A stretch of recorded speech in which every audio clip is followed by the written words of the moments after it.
The Book of Esther. Now it came to pass in the days of Ahasuerus, this was the Ahasuerus who reigned over 127 provinces from India to Ethiopia.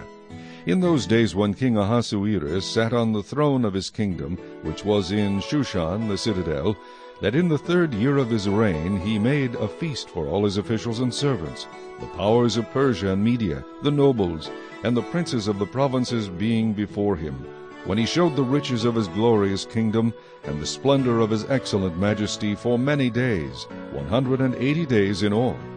And when these days were completed, the king made a feast lasting 7 days for all the people who were present in Shushan the citadel, from great to small, in the court of the garden of the king's palace.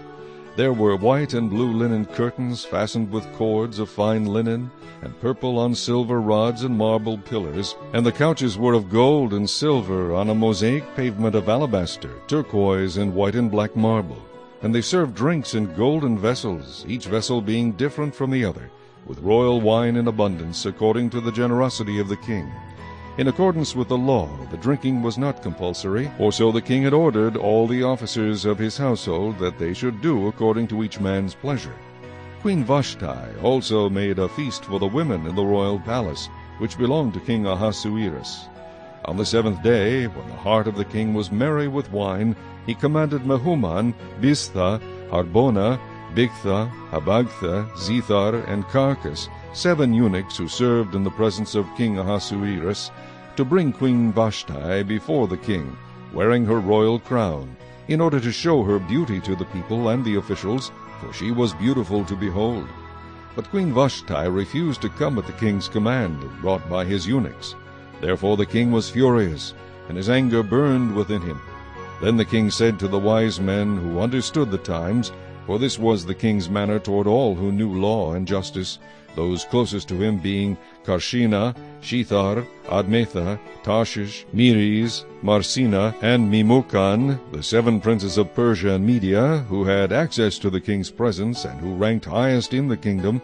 what shall we do to Queen Vashti according to law, because she did not obey the command of King Ahasuerus, brought to her by the eunuchs?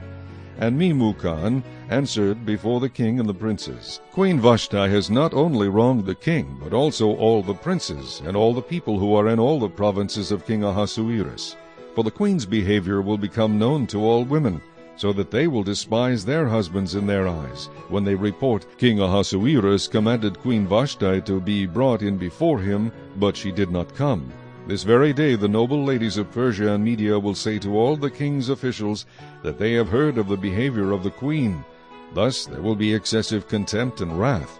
If it pleases the king, let a royal decree go out from him, and let it be recorded in the laws of the Persians and the Medes, so that it will not be altered, that Vashti shall come no more before King Ahasuerus, and let the king give her royal position to another who is better than she.